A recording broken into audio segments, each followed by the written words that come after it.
मेरा 20 साल का नौकर रामू हमेशा मेरे आगे पीछे घूमता रहता था। मैंने उसे छोटा समझा था, लेकिन एक दिन उसने मुझसे कहा, मालकिन, मुझे छोटा समझने की गलती मत कीजिए। उस रात जब मैंने उसे देखा तो मैं आश्चर्यचकित हो गई थी, क्योंकि उस रात रामू ने 20 साल के लड़के की तरह नहीं, बल्कि 30 साल के आदमी की तरह मेरा। हेलो दोस्तों, आज की इस अनोखी कहानी में आप सभी का स्वागत है। जब से रामू मेरे पास सोने लगा था, तब से मेरे शरीर में बदलाव आने लगे थे। मुझे लगा था कि रामू छोटा है और उसे कुछ समझ नहीं आता होगा, लेकिन धीरे धीरे उसके असली रंग मुझे दिखने लगे। मैंने कभी सोचा भी नहीं था कि 20 साल का लड़का मेरी तरह की 40 साल की महिला को इतना सुख दे सकता है। रामू 20 साल का था। उसे मैं गांव से अपने घर काम के लिए लाई थी। मेरे घर में सिर्फ मैं और मेरा 1 साल का बेटा था। जब मैं काम पर जाती थी तो रामू मेरे बच्चे की देखभाल करता और वह मेरे घर में ही रहता था। मैं बिना शादी के मां बन गई थी। मेरे प्रेमी ने शादी का झांसा देकर मुझसे प्रेम का खेल खेला। जब मैं गर्भवती हो गई तो मैं उसके घर गई और वहां मैंने देखा कि उसकी शादी हो रही थी। उसने मुझसे प्रेम का नाटक किया और किसी और लड़की से शादी कर ली थी। मेरे पेट में पल रहे बच्चे को मारने का मेरा मन नहीं हुआ, और जब मैंने गर्भपात कराने का सोचा, तब तक समय निकल चुका था। मैं 5 महीने की गर्भवती हो चुकी थी। मेरे माता पिता ने मुझे और मेरे बच्चे को स्वीकारने से इनकार कर दिया। तब मैं अकेली रहने लगी। कई महीने पहले मैं अपने गांव गई थी, अपने दादा के 100वें जन्मदिन के लिए। मेरे दादा ने मुझे जन्मदिन का निमंत्रण भेजा था और इसलिए मैं गांव गई थी। मेरे बेटे को वहां सिर्फ मेरे दादा ने ही प्यार से गोद में लिया था। आरव उनके पास खेल रहा था। तभी ऑफिस से मेरा फोन आया और मैं कुछ देर के लिए फोन पर बात करने के लिए बाहर चली गई। जब मैं वापस आई तो मेरा आरव दादा के पास नहीं, बल्कि घर के एक नौकर के पास था। मैंने देखा कि आरव उस नौकर के पास अच्छे से खेल रहा था। मैंने अपने बच्चे को उस नौकर से लिया और वहां से जाने लगी। तभी उस नौकर ने मुझे रोका। वह कहने लगा, मालकिन, मुझे थोड़ी मदद चाहिए।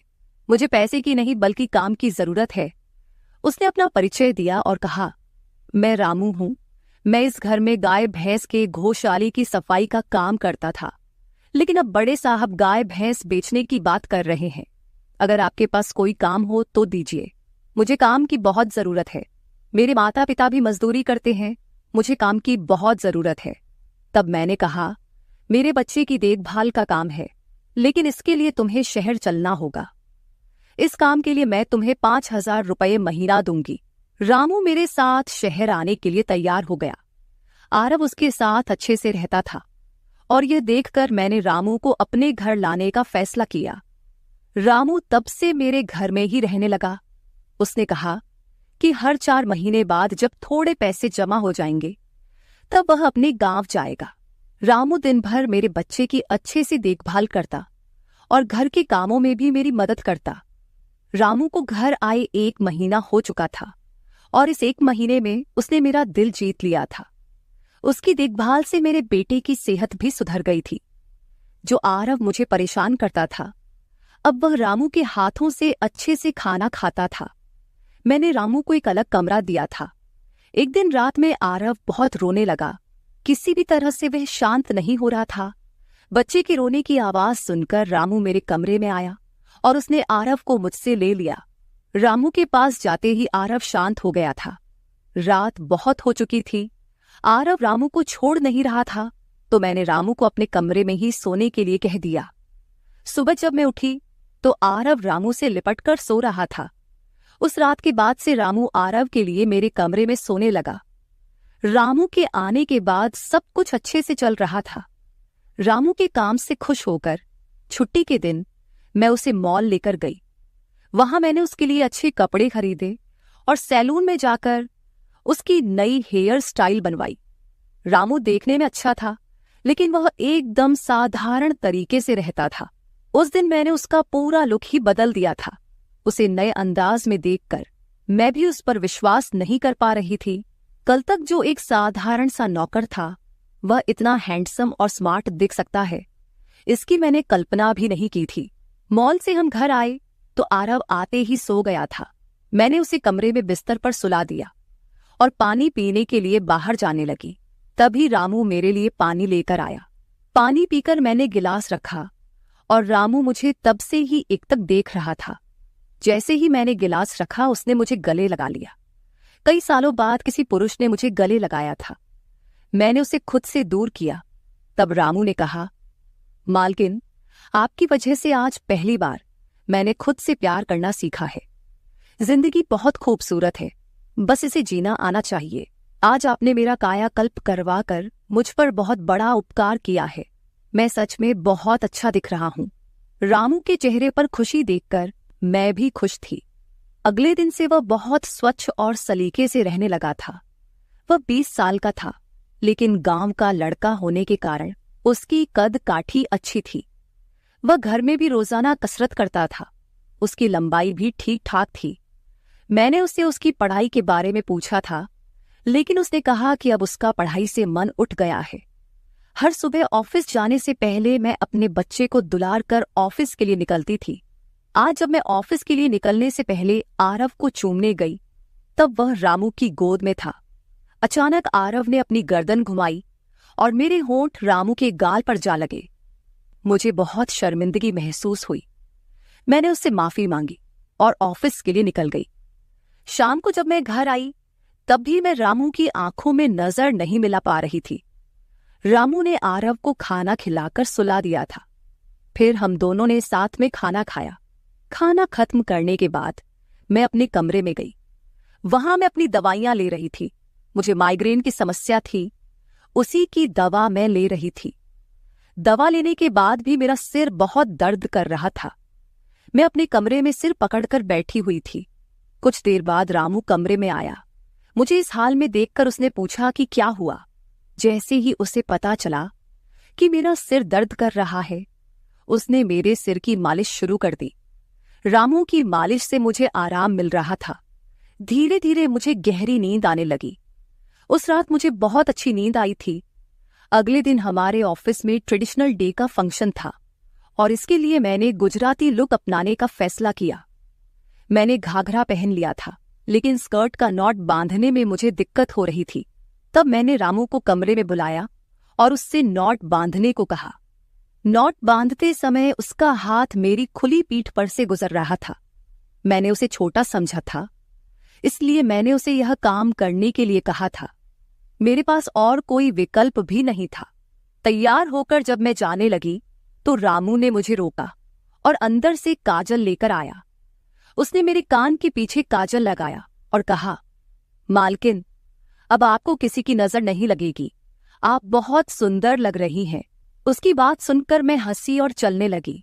उस दिन शाम को जब मैं घर आई तो मेरे साथ मेरी एक सहेली और उसका प्रेमी भी आया। रामू ने आज बहुत अच्छा खाना बनाया था। मेरी सहेली प्रिया 4-5 दिन मेरे घर रुकने वाली थी। अगले 3 दिन उसका प्रेमी भी मेरे घर पर था। अगले दिन रात को रामू ने खाना बनाया और प्रिया और उसके प्रेमी को खाने के लिए बुलाया, लेकिन वे दोनों कमरे में ही ड्रिंक कर रहे थे। प्रिया तो बहुत ज्यादा पी चुकी थी। वह खाना खाए बिना ही सो गई। उसका प्रेमी रोहन हमारे साथ खाना खाने बैठा। उसने कहा, प्राची, तुम प्रिया से भी ज्यादा सुंदर हो। रोहन के बोलते ही रामू उसे गुस्से से देख रहा था। खाना खत्म करने के बाद रोहन अपने कमरे में चला गया। उसके जाते ही रामू मुझसे कहने लगा, मालकिन, आपके ये कैसे दोस्त हैं? मुझे उस आदमी की बात बिल्कुल भी अच्छी नहीं लगी। तब मैंने रामू से कहा, मैं तुझे घर के सदस्य की तरह मानती हूँ।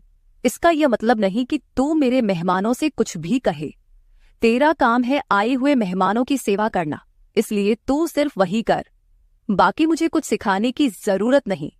रामू को डांट कर मैं अपने कमरे में चली गई। मैंने उसे डांट दिया था, फिर भी वह मेरे लिए पानी लेकर आया। तब मैंने अपनी दवा ली और पानी पीकर सो गई। आज रामू मेरे कमरे में सोने नहीं आया था, ऐसा मुझे लगा। लेकिन सुबह जब मेरी आंख खुली तो मैंने उसे अपने बगल में पाया। सुबह मेरी आंख खुली तो मेरे सामने प्रिया थी। वह बहुत गुस्से में लग रही थी। रामू को मेरे सामने लाया गया। उसके हाथ में प्रिया की ओढ़नी बंधी हुई थी। प्रिया ने कहा, तुम्हारे इस देहाती नौकर ने मेरे प्रेमी का हाथ तोड़ दिया है। रामू बस सिर हिलाता रहा और बोला, मालकिन, मैंने कुछ भी नहीं किया। रात को रोहन साहब नशे में थे, तभी उनका संतुलन बिगड़ गया होगा और वे गिर गए होंगे। रामू भला रोहन साहब पर हाथ क्यों उठाएगा? प्रिया अब भी नशे में लग रही थी, ऐसा मुझे लगा।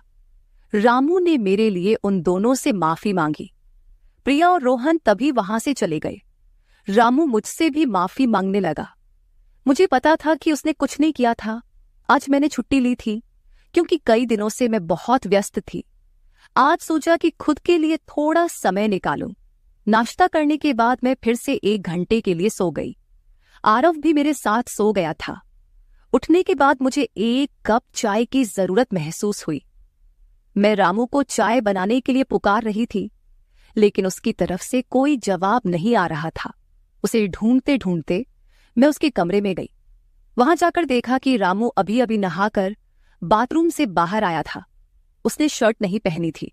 मैंने पहली बार उसे इस तरह देखा। रामू का शरीर बेहद मजबूत था। उसका शरीर किसी योद्धा की तरह दिख रहा था। मैं उसे टकटकी लगाकर देख रही थी। मुझे उस वक्त कोई होश नहीं था। कई सालों बाद मैं किसी जवान पुरुष को इस तरह बिना कपड़ों के देख रही थी। मैं उसे टकटकी लगाए देख रही थी। तभी रामू ने मुझे आवाज दी। वह मेरे सामने शर्ट पहनकर खड़ा था, फिर भी मैं अपनी सुध-बुध खोए उसे देख रही थी। उसने मेरी आंखों के सामने चुटकी बजाई। तब मैं होश में आई और उससे कहा कि मेरे लिए चाय बना दे। आज घर में ही थोड़ा खुद का स्किन केयर करने का सोचा, इसलिए दोपहर के समय मैं अपने कमरे में अपना पार्लर चलाने लगी। उस समय मैंने शॉर्ट्स और गाउन पहन रखा था और मैं अपने पैरों का वैक्सिंग कर रही थी। वैक्सिंग करते समय गलती से मैंने थोड़ा ज्यादा गर्म वैक्स अपने पैर पर लगा लिया, जिससे जलन हुई और मेरे मुंह से तेज आवाज निकल गई। मेरी आवाज सुनकर रामू दौड़ता हुआ मेरे कमरे में आया। उसने मेरे जले हुए पैर को देखा। उसने मेरे पैर से गर्म वैक्स हटाया और वहां क्रीम लगा दी। उसके हाथ बार बार मेरे पैर पर अनजाने में फिर रहे थे और उस वक्त मेरे मन में जो भावनाएं उत्पन्न हो रही थीं, उन्हें व्यक्त करना मेरे लिए मुश्किल हो रहा था। रामू की नजर मुझ पर पड़ते ही मैं दर्द से कराह उठी।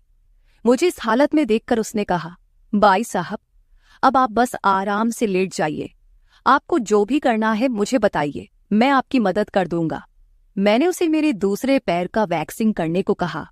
रामू ने जैसा मैंने बताया वैसा ही किया। उसने मेरे चेहरे की मसाज भी कर दी। उसके स्पर्श से मुझे बहुत आराम मिला। आज का छुट्टी का दिन मेरे लिए आरामदायक बीता। रामू में हर गुण भरा हुआ था। वह किसी भी काम में पीछे नहीं था। आज रात मैंने उसे मेरे कमरे में सोने के लिए मना कर दिया। दिन भर मैं घर में नहीं होती, कम से कम रात को तो मुझे मेरे बच्चे के साथ अकेले समय बिताना चाहिए। हर बार रामू का आना मुझे पसंद नहीं था, इसलिए मैंने उसे कमरे में सोने के लिए मना कर दिया। इस तरह दिन बीतने लगे। कुछ दिनों तक रामू के बिना आरव रात को सो नहीं पाता था, लेकिन धीरे धीरे उसने रोना बंद कर दिया। मुझे अपने अंदर कुछ बदलाव महसूस होने लगे थे। सुबह उठते ही मेरा शरीर बहुत दुखने लगता था। अचानक ये सब क्यों हो रहा है, समझ नहीं आ रहा था। कुछ दिनों में मेरी शारीरिक पीड़ा इतनी बढ़ गई कि मुझे बिस्तर से उठने की भी इच्छा नहीं होती थी। तब मैंने ऑफिस से 1 हफ्ते की छुट्टी ले ली। कुछ दिनों आराम किया, शायद थोड़ा ठीक हो जाऊं। अब पूरा वक्त आरव रामू के साथ रहता था। जब उसे भूख लगती तो वह बीच बीच में मेरे पास आ जाता। आज मैं अपनी कमर पकड़कर बैठी थी। रात को रामू पानी लेकर मेरे कमरे में आया। मेरी कमर पर हाथ देखकर उसने समझ लिया कि मुझे बहुत तकलीफ हो रही है। रामू ने कहा, बाई साहब, अगर आपको कोई आपत्ति ना हो तो मैं आपकी कमर की मालिश कर देता हूं। मेरी कमर इतनी दुख रही थी कि मैंने उसकी मालिश के लिए हाँ कर दी, लेकिन उससे पहले मैंने अपने कमरे की लाइट बंद कर दी। छोटे 0 बल्ब की रोशनी में मेरी कमर उसे नहीं दिखेगी, इसलिए मैंने कमरे की बड़ी लाइट बंद करके 0 बल्ब जला दिया। वह जब मालिश कर रहा था, मुझे बहुत आराम मिल रहा था। मालिश करने से मेरी पीड़ा जैसे झट से गायब हो गई थी। मालिश करते समय रामू ने मुझसे पूछा, बाई साहब, आपको आरव के पिता की कभी याद नहीं आती? आप इतनी सुंदर और जवान होकर भी अभी तक अकेली क्यों हैं? उसके सवाल का मेरे पास कोई सही उत्तर नहीं था। मैंने उससे कहा कि शायद तुम्हारे सवाल का उत्तर मेरे पास नहीं है। उस सवाल पर वहीं विराम लग गया। रामू की मालिश से मुझे अच्छी नींद आ गई थी। अगले 2 दिन बाद वह तारीख थी जब मैंने अपने प्रेमी से मुलाकात की थी। आखिर वह दिन आ ही गया। उस दिन मैंने दिन भर अपने मन को किसी न किसी काम में व्यस्त रखने की कोशिश की, लेकिन रात के अंधेरे में मुझे अपने प्रेमी की बहुत याद आ रही थी। आज वह मेरे साथ नहीं था, लेकिन वह मेरे बच्चे का पिता था। आरव को देखकर मुझे रोज उसकी याद आती थी और आज मैं अपनी भावनाओं को छुपा नहीं पाई। मैं अपने कमरे में जोर जोर से रोने लगी। आरव पास में सो रहा था, इसका भी मुझे ध्यान नहीं रहा। मैंने आज अपनी दवाइयां भी नहीं ली थीं। रामू पानी लेकर मेरे कमरे में आया। मुझे रोते हुए देखकर उसने मुझे पानी पिलाया। जब मैं शांत हुई तो उसने मुझे दवाइयां दी। मेरे रोने की आवाज से आरव हल्का हिलने लगा। वह जाग न जाए, इसलिए रामू मुझे अपने कमरे में ले गया। वहां जाकर मैंने उसे कसकर गले लगा लिया। ऐसा लग रहा था कि मैंने अपना होश खो दिया था। मेरा रोने का कारण सुनकर रामू भी शांत हो गया था। वह लगातार मेरे आंसू पोंछ रहा था। रोते रोते मैंने उसका कंधा पकड़ लिया। धीरे धीरे मैंने उसे और करीब खींच लिया।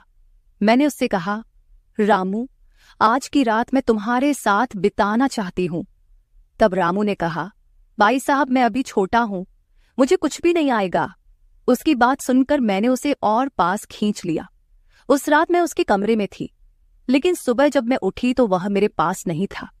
उसकी शर्ट वहीं पड़ी हुई थी। जब मैं बाहर गई तो मैंने देखा कि रामू मेरे बच्चे को दूध और बिस्किट खिला रहा था। मुझे आरव का ख्याल नहीं आया था, लेकिन रामू ने नहीं भुलाया। उसने हम दोनों माँ बेटे को खुश कर दिया था। रात की थकान के बाद मैं सुबह देर से उठी थी। दिन भर रामू ने मुझसे नजरें नहीं मिलाईं। आज प्रिया मुझसे मिलने घर आई थी। वह रामू की तरफ देख भी नहीं रही थी। रामू ने उसे पानी दिया और कमरे से बाहर चला गया। थोड़ी देर बातें करने के बाद प्रिया जाने लगी। जाते समय उसने मुझसे कहा, जितनी जल्दी हो सके अपने नौकर को यहां से निकाल दो। वह दिखने में जितना मासूम लगता है उतना है नहीं। उसकी बात का मैंने खास ध्यान नहीं दिया। रोज की तरह रात को खाना खाने के बाद रामू ने मुझे पानी का गिलास मेरे कमरे में लाकर दिया और उसने आरव को भी सुला दिया था। आरव आज बाहर हॉल में झूले में सो रहा था। रामू उसकी देखभाल कर रहा था। मैंने अपने कमरे की लाइट बंद कर दी और सो गई। कुछ समय बाद मुझे आरव की आवाज सुनाई दी। उसकी आवाज से मेरी नींद खुली। मैं उठने वाली थी कि तभी उसकी रोने की आवाज बंद हो गई। कुछ समय बाद मुझे अपने कमरे का दरवाजा खुलने की आवाज सुनाई दी। मैं चुपचाप सब देख रही थी। रामू मेरे कमरे में आया था। उसने मेरे पास आकर यह देखने की कोशिश की कि मैं सो रही हूं या नहीं, और फिर उसने मेरा मोबाइल उठाया। उसकी वह खोजबीन देखकर मैंने जल्दी से कमरे की लाइट ऑन कर दी। मुझे जागता हुआ देखकर वह चौंक गया। मैंने उसके हाथ से अपना मोबाइल छीन लिया। मैंने उससे कहा, रामू, ये सब क्या चल रहा है? तुम इस वक्त यहां क्या कर रहे हो? वह कुछ नहीं कहकर वहां से जाने लगा, लेकिन मैंने उसे इतनी आसानी से छोड़ने का इरादा नहीं किया था। मैंने उसे उसका वीडियो दिखाया जिसमें वह प्रिया के बॉयफ्रेंड पर हाथ उठा रहा था। उस दिन रोहन के मोबाइल का कैमरा गलती से चालू रह गया था और उसमें उनकी हाथापाई रिकॉर्ड हो गई थी।